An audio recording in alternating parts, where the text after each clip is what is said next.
Thank you to all of my wonderful subscribers. And if you haven't yet joined this family, please try your best to subscribe to this channel. Thank you for doing so.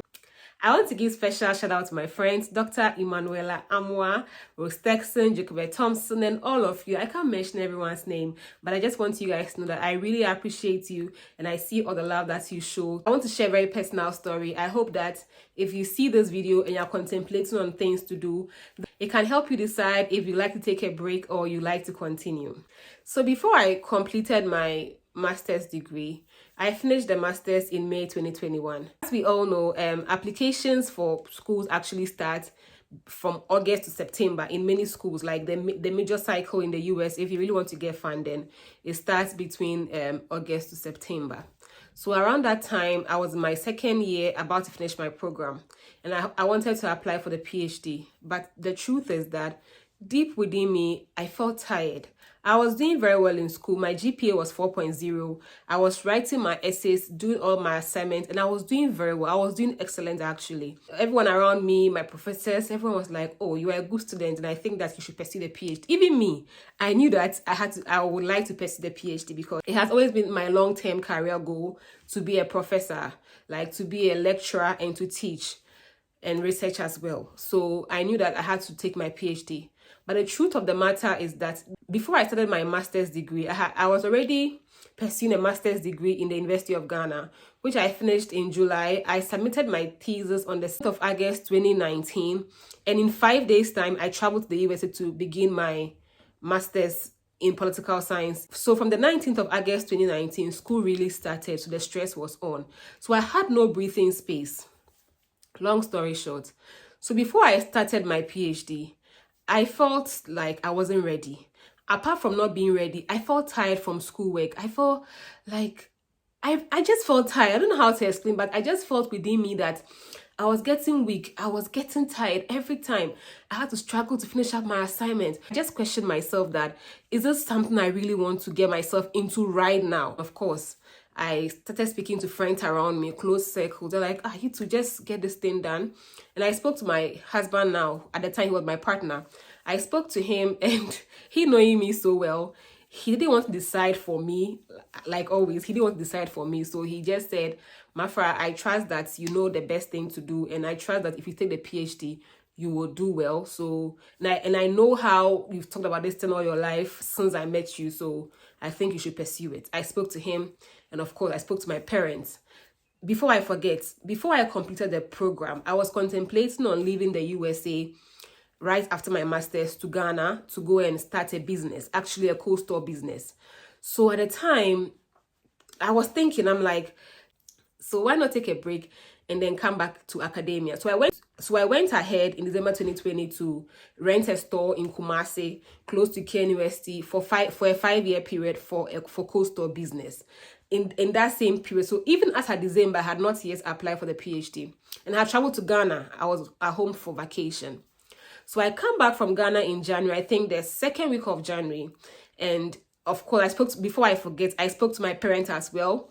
So when I spoke to my parents, your parents and how they take school seriously and how the prestige that it comes with, the thing that their girl is taking a PhD in the USA, you know, parents and how they feel about it. My mother, as spiritual as she is, just told me that no, she's fasting and praying. She's fasting and praying. She believes that it's not by my own mind that I'm leaving America to come and stay in Ghana after my master's degree, you know. So long story short, I come back to the USA to speak to my supervisor at the time about my thesis and all of that. So when I started in his office, he asked me that, have I applied for the PhD yet? I told him that no, because I don't feel like applying. And that day at his office, he told me that I have so much trust in you and I believe you can take this PhD and you have all it takes to the PhD. So I applied for the PhD. I left his office. This was a Thursday.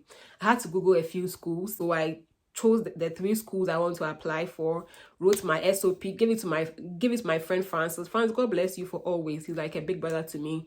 Francis went through my SOP. So that weekend, all what I did was to just go through my applications and then submit it. It took me 3 days to submit the 3 applications. It tells you how unserious I was about it, or how unprepared I was about the whole application process.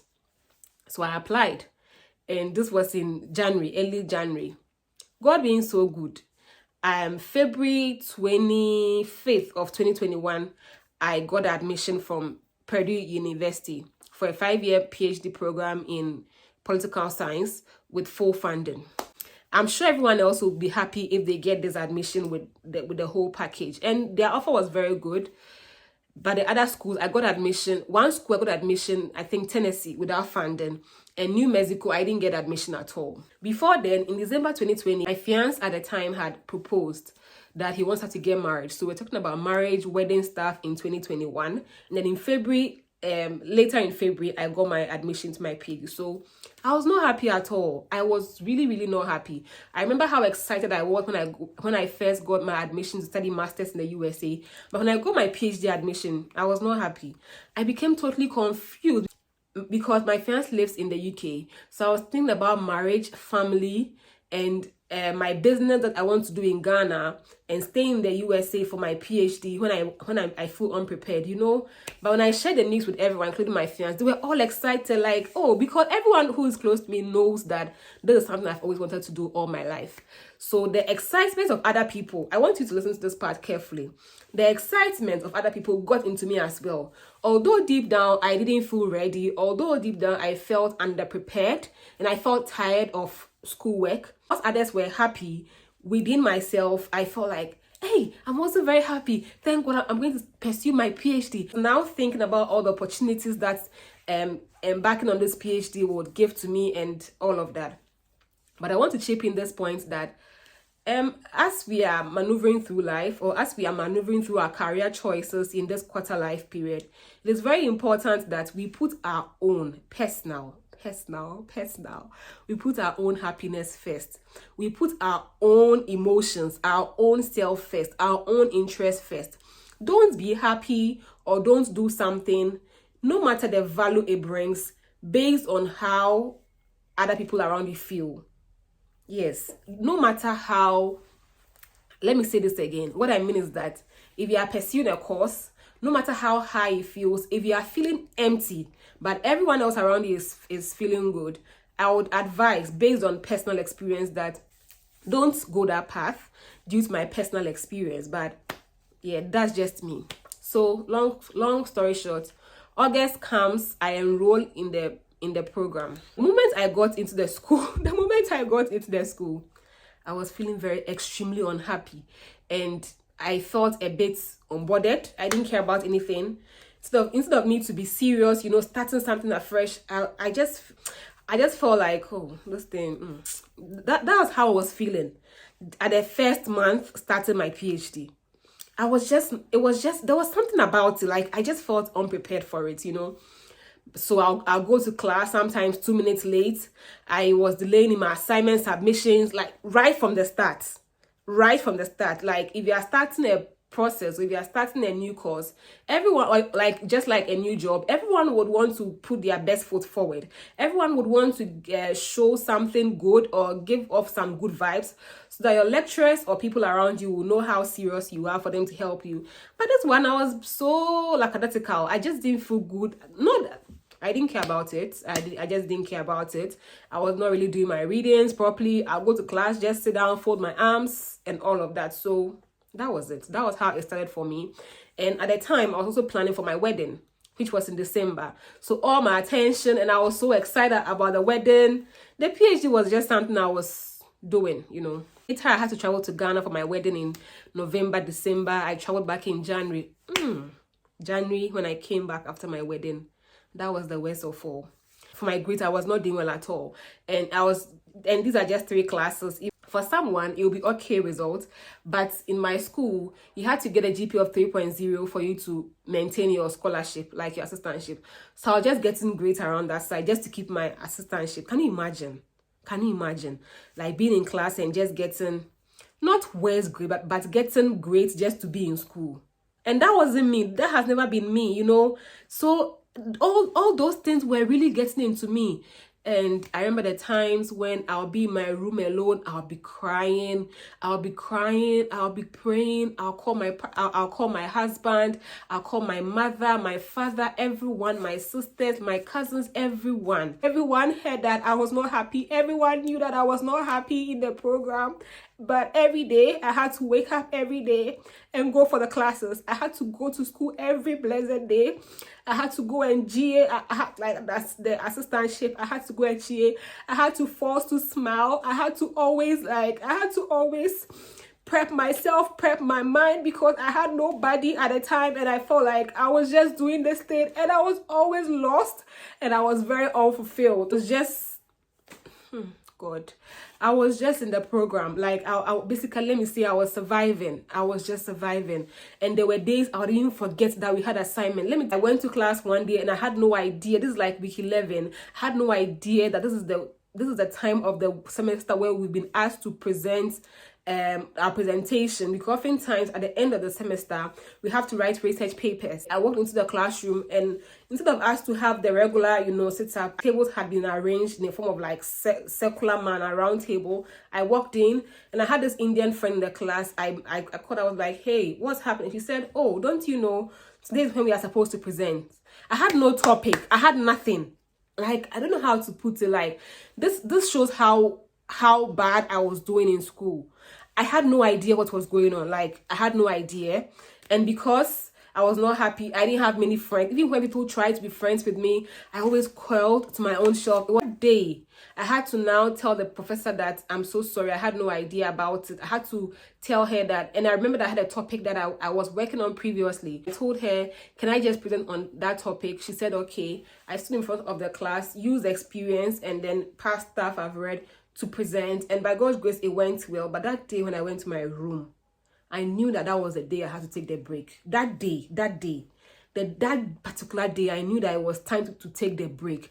So if you are watching me and you are doing this venture, you feel empty, you feel you are just hollow, like you are empty, please give yourself a break. Give yourself a break. Don't die doing it. Don't die pleasing anybody. Give yourself a break. Extend grace to yourself. You don't have to go through all of those things for anybody, especially if you yourself, you're not feeling happy about it. Please don't do it. Please give yourself a break. Like I was talking about regarding research topics, I found out that my interest itself in political science was just waving off, because I had now grown this new interest in health policies. So occasionally I'll walk to public health department at Purdue and be asking of their programs and the courses that they offer, their funding options. Whenever I go to their department, I'll be checking their current research. So I realized deep down that this political science thing, I'm losing interest in it. There was nothing regarding political science that I thought I liked again. Everything was health policies, maternal health policy stuff, public health policies, so I'm like, no. I even struggled to find research topics for my project. I struggled not because I couldn't write about stuff, but I struggled because I was not interested. So writing about stuff became difficult. This also led to me not reading my papers. If you have taken master's classes before, you know that graduate school, you don't do true and poor. Per course, they give us particular readings every week where we, before the class starts, we have like a week or some days to do the reading, so that when you come to class, you have the discussion and conversations with your friends. I was not doing my readings. I would just wait till like a day or two before I do my readings. And then if you know me, anybody that knows me very well knows that when it comes to my books, I don't need motivation. I would go to the library myself. I will do whatever I have to do. I will stay up at night. I will do it. But this time around, because I was losing interest in the course I was doing, I wasn't doing any of them. All of these things were getting to me. Day after that day, when I said I didn't have a topic, I started calling friends and family again, and different opinions. No, you know what? It's just a year. Stay in the program. And mind you, this was me finishing my first year. So if I'm to stay for second year, it means there's nothing I can do again. I'm like, girl, you have to stop. But what is the courage to stop? I don't have to seek public opinion again. I can't stress it enough. Don't listen to people. Don't. If you are doing something and everyone else is saying take part A or part B, and deep down you feel like it is part C you want, listen to yourself and be happy. Listen to yourself. Listen to your inner spirit. You know you better than anybody else. Listen to yourself. So here I was listening to everyone else, and I could hear the gross disappointment in people's voices as they spoke to me. Really? Fra, try. Why? You can do it. I could hear the disappointment. I could hear that nobody understood me. I could hear it like, and then it got to me again that should I just continue? But at that point, I knew in my heart that the heat I was feeling, the unhappiness I was feeling, nobody else was feeling it. It was just me. One thing that helped me to take this break was I knew that what I'm going through, these people are just talking to me. I know they have good intentions. I know none of them had bad intentions. I know that for them, they were advising me like as a friend or as a sister would do. But deep down, I realized that no, if I'm to continue, I can't be calling them every day. Because I realized that almost every time I'll be calling them, asking them that, hey, I'm tired. Should I continue? Should I stop? And that's not me. For someone like me, I'm very self-motivated. I don't need people's opinions to live my life. But this time around, with what was going on, I had lost myself. So I had to seek opinion from everywhere else. And everyone was advising me. I'm telling you what I went through. It was crazy. I felt I was totally lost. And others were living my life for me. But thanks to God, I prayed about how I was feeling. I was sincere with God. I just spoke my truth to God. And then by the grace of God, I came out. One day, I just told myself that, no, I'll take a break. Why will I continue? Why would you do that to yourself? Why would you do something for people? Don't do it. Just be happy. Follow your passion. Follow your dreams. That thing that burns within your heart. Follow it. Follow. I'm doing this video passionately. Follow your passion. Follow that thing that when you sleep at night is on your mind. Do that. No matter what people will say, do that. I made the decision to take the break. I spoke to my supervisor. I spoke to my husband most importantly, and he understood me because he knew how I was feeling, and it was getting bizarre. So after I made that decision, then came the thought, what will people think? How will I explain myself to people? What will I tell them? How will they perceive me? She's a failure. She's not strong enough. She thinks she's smart. She couldn't even do a PhD. She thinks she's this. She thinks she's that. Like, what would they say? How about people who look up to me? How about the younger ones who look up to me?